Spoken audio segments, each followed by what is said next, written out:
పెద్దలారా మిత్రులారా అందరికీ నమస్తే. నేను గరిడేపల్లి సత్యనారాయణ, న్యూ లక్ష్య ఆర్గనైజేషన్. నరేందర్ దామోదర్ మోడీ, భారత ప్రధానమంత్రి మోడీ గారు మారారా? మారుతున్నారా? మారబోతున్నారా? ప్రధానమంత్రిగా 12 ఏళ్ళు పూర్తి చేసుకొని 13 సంవత్సరాలకు ఎంటర్ కాబోతున్నారు.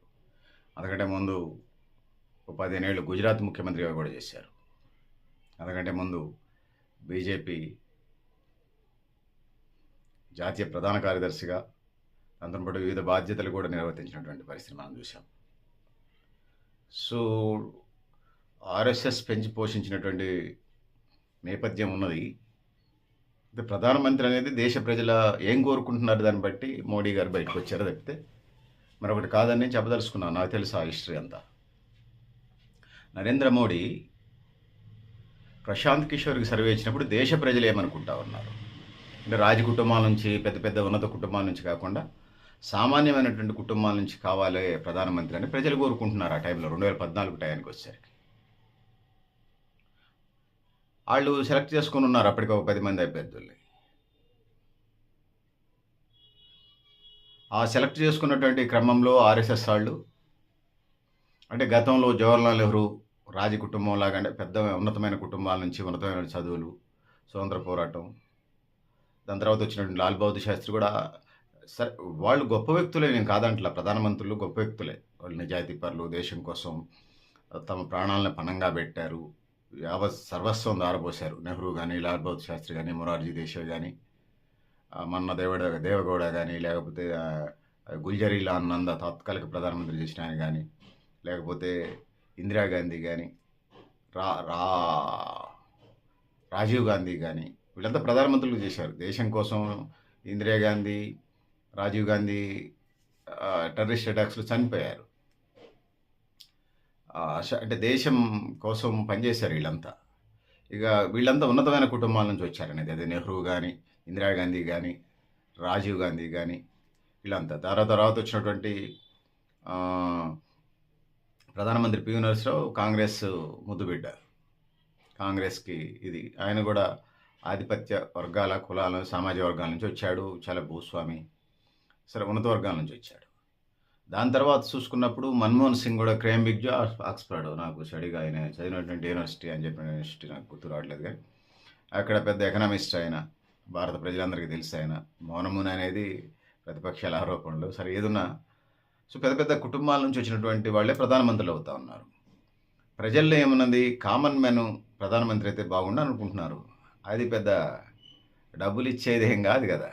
ప్రజల కోరిక అది. ఎప్పుడు ఉన్నత కుటుంబాల నుంచి అయినా సామాన్యమైన కుటుంబాలంటే భారత రాజ్యాంగం ప్రకారం అవకాశాలు ఉన్నాయి. ఈ క్రమంలో వాళ్ళ సమీకరణలో మారిపోయినాయి. ఆర్ఎస్ఎస్, నాగపూర్ ఆర్ఎస్ఎస్ సమీకరణలు మారిపోయినాయి. ఈ క్రమంలోనే ఒక ఛాయ్ వాలా, ఒక టీ అమ్ముకునేటువంటి నరేంద్ర మోడీ, వాళ్ళకైతే టీ స్టాల్ ఉంటే టీ అమ్ముకొని వచ్చేవాడు. మిగిలిన టైంలో డ్యూటీ దిగిన తర్వాత ఆర్ఎస్ఎస్, ఇతర బీజేపీ అనుబంధ సంఘాల్లో సేవా కార్యక్రమాల్లో పాల్గొని వచ్చేవాడు తన శాతనైనంత. చిన్నప్పటి నుంచి అని చెప్తున్నారు. అంతేజ్ అనే దాని మీద నాకు ఇంకా క్లారిటీ లేదు, ఎందుకంటే రకరకాలుగా రాస్తూ ఉన్నారు. 12 ఏళ్ళ నుంచి, 15 ఏళ్ళ నుంచి, 20 ఏళ్ళ నుంచి అని రకరకాలుగా చెప్తా ఉన్నారు. సో ఇది పరిస్థితి. ఆ విధంగా ముందుకెళ్ళిన పరిస్థితిని మనం చూస్తూ ఉన్నాం సోదరులారా, సోదరిమణులారా. సో ఒక సామాన్యమైన కుటుంబం నుంచి రావాలని చెప్పేసి ఎనలిస్టు, సర్వేయరు, ఎక్స్పర్టు, ఎన్నికల విశ్లేషణ చేసి ప్రభుత్వాలు నిలబెట్టాడు, కూలగొట్టినాడు ప్రశాంత్ కిషోర్.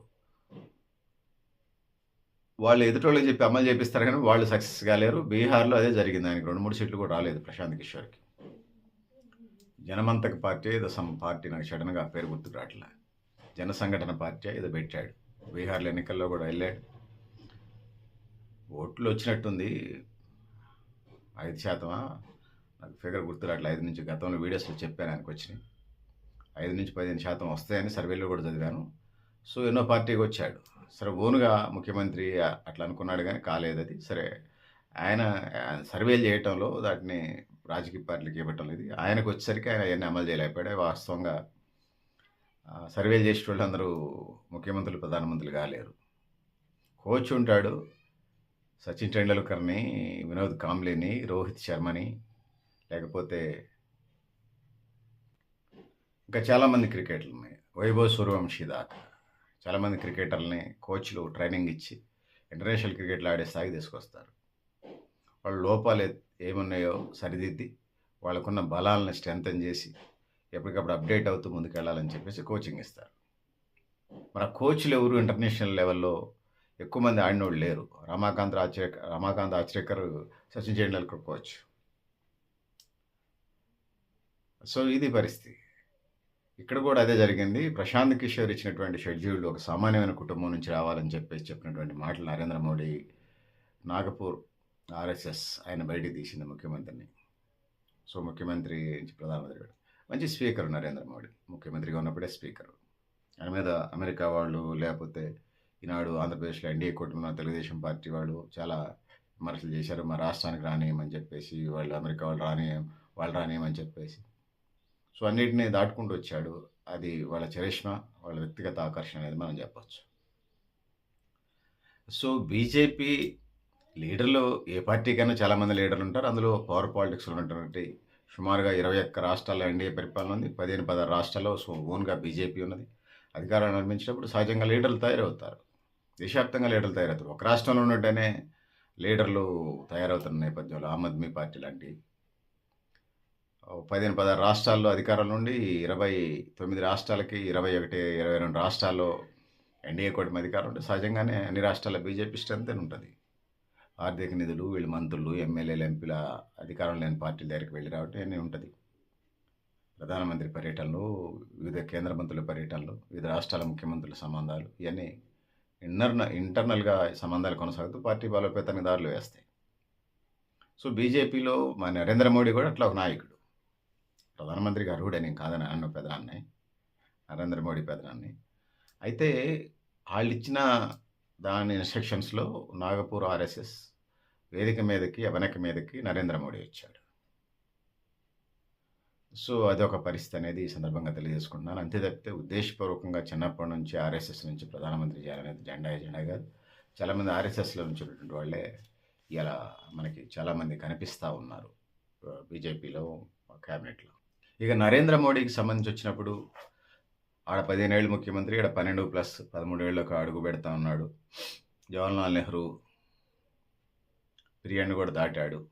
ఇందిరాగాంధీ పీరియడ్ని దాటాల్సి ఉంది ప్రధానమంత్రిగా.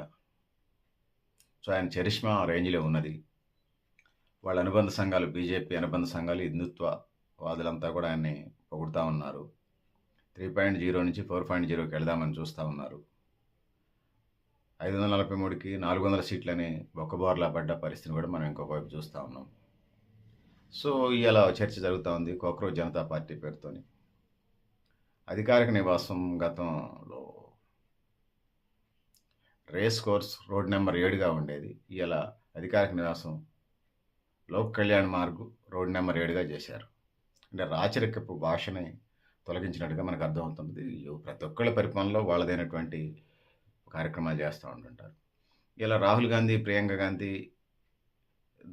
ప్రైమ్ మినిస్టర్ ఇంటి ముందు ధర్నాకి వెళ్ళారు. అంతకుముందు రోజులలో, కొన్ని రోజుల ముందు జంతర్ మంతర్ ముందు, జంతర్ మంతర్ అంటే అది ఒక ధర్నా చౌక్ లాంటిది. తెలంగాణ రాష్ట్రానికి ఇందిరా పార్క్ ఎట్లనో జంతర్ మంతర్ కూడా ఒక ధర్నా నిరసన తెలియజేసేది. ప్రతి కలెక్టరేట్ దగ్గర ధర్నా చౌక్ కట్టారు, చెన్నయ్య కట్టారు. మరి సో ధర్మేందర్ ప్రధాన్ రాజీనామా చేయాలి నీట్ పేపర్ లీకేజీకి సంబంధించి 22 లక్షల మందికి విద్యార్థులకు సంబంధించి ఎజెండా అది. కాక్రోచ్ జనతా పార్టీతోని నడ్డా చర్చలు పిలిస్తే వాళ్ళు వెళ్ళట్లేదు. రాహుల్ గాంధీతో జితేంద్ర సింగ్ మంత్రి మాట్లాడారు. చర్చ జరిగినాయి. ఈ ఓవరాల్గా ఫెయిల్ అయినాయి. ఏదేమైనా పిల్లల మీద, విద్యార్థుల మీద దాడి అయితే జరిగింది. అసెంబ్లీ ముట్టడి, పార్లమెంటు ముట్టడి అంటే ప్రజలకి ఆకాంక్షలు ఉంటాయి. తెలంగాణ రాష్ట్రంలో 4 కోట్ల జనాభా, 1,000 మందో, 5,000 మంది, 10,000 మంది పోయి అసెంబ్లీ ముట్టడి చేసి లోపలికి వెళ్ళినప్పుడు ఏం జరుగుతుందో, లోపల ప్రజలు ఎన్నుకున్నటువంటి రాష్ట్రం యావత్ ఎన్నుకున్నటువంటి ప్రజాప్రతినిధులు ఉంటారు. సహజంగానే బాష్పవాయువులు, టీయర్ గ్యాస్లు, లాఠీ ఛార్జీలు ఉంటాయి. అట్లనే పార్లమెంట్ ముట్టడి అంటే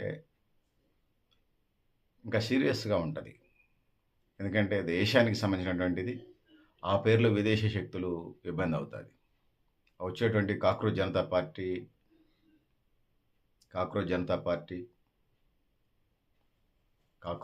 పార్టీ అందులో 2 కోట్ల మంది ఏదో సోషల్ మీడియా గ్రూప్ స్టార్ట్ చేస్తే అందులో 90% మంది పాకిస్తాన్ బ్యాచ్, కెనడాలో ఉండే ఖలిస్తాన్ బ్యాచ్, బంగ్లాదేశ్ రోహింగ్యాలు వాళ్ళు కాదు కదా.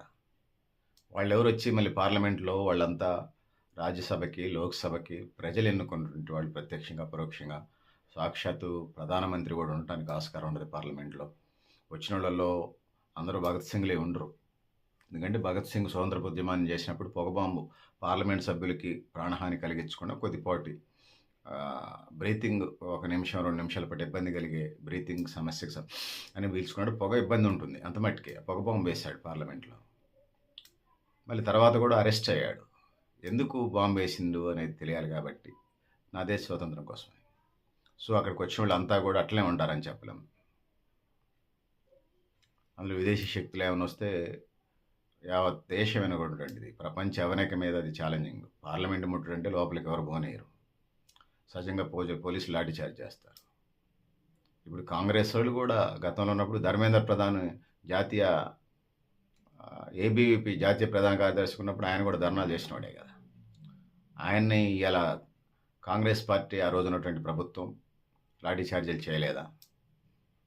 రాజ్యాంగం ఉంటుంది, రాజ్యాంగ విలువలు ఉంటాయి, పార్లమెంట్ ఉంటుంది, అంతర్గత శాంతి భద్రతలు ఉంటాయి. కాకపోతే అజిటేషన్స్ చేసుకోవచ్చు, దానికి ఒక భాగం, దాన్ని ఎవరు కాదనలేరు. సో సోనం వాంగ్చుంగ్కి సంబంధించి కొన్ని విమర్శలు ఉన్నాయి విదేశీ శక్తులని. అది పోను ఆయన దేశానికి సంబంధించి చాలా చేశాడనే చెప్పవచ్చు. నాకు తెలిసి పబ్లిక్ ఒపీనియన్ని ఆయన చెప్తూ వచ్చాడు, ఇంకొకటి ఏం కాదు.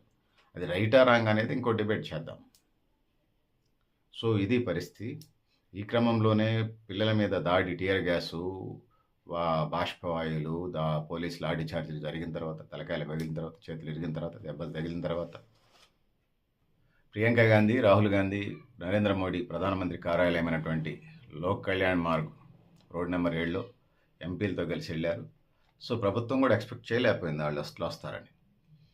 ఆ రోజు AICC all India president Mallikarjuna Kharge birthday ఉండటం, వాళ్ళు ఏదో ముక్కులు చేసుకుని ఉంటారు, డైరెక్ట్గా వెళ్ళిపోయారు. అసలు భద్రతా వలయాలను దాటుకుని అసలు పోవటం అనేది సామాన్య విషయం కాదు. మామూలు వాళ్ళు అయితే రానిరు, కానీ వీళ్ళు ఆ స్థాయిలో ఎంపీలు, మాజీ ఎంపీలు, రాజ్యసభ లోక్సభ సభ్యులు, కాంగ్రెస్ పెద్ద లీడర్లు, ఖార్గే, రాహుల్ గాంధీ, ప్రియాంక గాంధీ, ఇంకా చాలామంది సీనియర్ మాజీ మంత్రులు ఉన్నారు, కేంద్ర క్యాబినెట్లో పనిచేసిన వాళ్ళు, ఎంపీలు, వీళ్ళందరూ ఉండటం. సో వెళ్ళి అక్కడ ధర్నా చేశారు, శాంతియుతంగానే ధర్నా చేశారు. సో ఒక్కసారి ఉలిక్కిపడ్డట్టుగా అయిందనేది మనం చెప్పొచ్చు. సో ఇది పరిస్థితి. ధర్మేంద్ర ప్రధాన్ రాజీనామా చేయాలనేది. సో బీజేపీ వర్షన్ ఏంటంటే, దేశవ్యాప్తంగా పేపర్ లీకేజ్ జరుగుతున్నాయి. నీట్ పేపర్ లీకేజ్ జరిగింది. నీట్ పేపర్ లీకేజీకి సంబంధించిన వాళ్ళని అరెస్ట్ చేశాం, జైల్లో పెట్టాం, మళ్ళీ జరగకుండా చూసుకునే ప్రయత్నం చేస్తాం సో అని చెప్పుకుంటూ వస్తూ ఉన్నారు. దాంతోపాటు ధర్మేంద్ర ప్రధాన్ రాజీనామా చేయాల నుంచి మళ్ళీ రేపు ప్రధానమంత్రి కూడా రాజీనామా చేయాలంటారు. ప్రజలు, దేశవ్యాప్తంగా ఉన్నటువంటి ప్రజలు 38% ఓట్లు వచ్చినాయి. చాలా పార్టీల 5లో 38 నుంచి 40% పైగా. ఎన్డీఏ 21 రాష్ట్రాల్లో అధికారంలో ఉంది. వాళ్ళు ప్రతినిధులు రాజీనామా చేయమంటే ఈ దేశంలో ఈ యాజిటేషన్స్ ఒకటే ఎజెండానా? ఆందోళన చేసి ప్రధానమంత్రిని దిగిపోమంటే, విద్యాశాఖ మంత్రులు దిగిపోమంటే దిగిపోవాలనా అని చెప్పుకొస్తూ ఉన్నారు బీజేపీ శ్రేణులు. సో ఒక ప్రజాస్వామ్యం, ఒక పద్ధతి, ఒక రాజ్యసభ, లోక్సభ ఎన్నికల్లో ప్రజలు ఒక్కొక్క పార్లమెంట్ సభ్యుని ఎన్నుకుంటారు. ఆ పద్ధతి, విధి విధానాలు ఉంటాయి. మీరు దిగ్బంధనంలో ఎలా దిగిపోతారు అనేది బీజేపీ వర్షంగా కనపడతా ఉంది. సో నాన్ ఎన్డీఏ కూటమి నుంచి వినపడే మాట ఏంటంటే, పిల్లలు 22 లక్షల మంది పిల్లలు అంటే, మేము ఆల్రెడీ ఎగ్జామ్ పెట్టాం, మళ్ళీ రీ ఎగ్జామ్ పెట్టి రిక్రూట్మెంట్స్ కూడా చేసాం, పిల్లల్ని కాలేజీలో అడ్మిషన్స్ కూడా స్టార్ట్ చేసి జాయిన్ చేసుకుని క్లాసులు స్టార్ట్ అయ్యని చెప్తున్నారు బీజేపీ వాళ్ళు. సో ఇది సమాంతరంగా నడుస్తుంది. పాలిటిక్స్ చేయొద్దు అంటే సాధ్యమైద్దా? కాక్రోచ్ జనతా పార్టీ కూడా పాలిటిక్స్ సంబంధం లేదంటే ఖచ్చితంగా ఎన్డీఏ కూటమిగా ఇది నడుస్తున్నట్టుగా మనకు అర్థమవుతుంది. చాలామంది పెద్దలు, ప్రకాష్ రాజ్ దగ్గర నుంచి, షబానా ఆజ్మీ దగ్గర నుంచి, ఇంకా వామపక్షాల దగ్గర నుంచి, కాంగ్రెస్ పార్టీ దగ్గర నుంచి, ఇంకా చాలామంది ఆమ్ ఆద్మీ పార్టీ దగ్గర నుంచి చాలామంది ఇది అవుతున్నారు. వీళ్ళు జన్జెడ్ మూమెంట్, జంజీ మూమెంట్ అంటున్నారు. ఇది గతంలో ఎలాంటి ఉద్యమాలు వచ్చినప్పుడు బీజేపీ, ఎన్డీఏ కూటమి వాటిని చెడపురుగులాగా చూసేది. ఇప్పుడు కొంత చర్చలకు వెళ్ళే పరిస్థితి మనకు కనపడుతోంది. బీజేపీలో మార్పొచ్చిందా? లేకపోతే మోడీ గారిలో మార్పొచ్చిందా? అనేది కాలమే నిర్ణయిస్తది. సో, వెయిట్ అండ్ సీ వేచి చూద్దాం. నేను కూడా ఉత్కంఠగానే ఉన్నాను. సో, ఆ మోడీ పెద్దనాన్న ఎటువైపు తీసుకెళ్తాడో దేశాన్ని చూద్దాం. సో, పెద్దలారా, మిత్రులారా, ఆహ్, సో, మీరు కూడా మీ అభిప్రాయాలను కామెంట్ బాక్స్‌లో అయినా తెలియజేస్తూ నేను Garidepalli Satyanarayana, new Lakshya organisation. Thank you. Thank you అండి.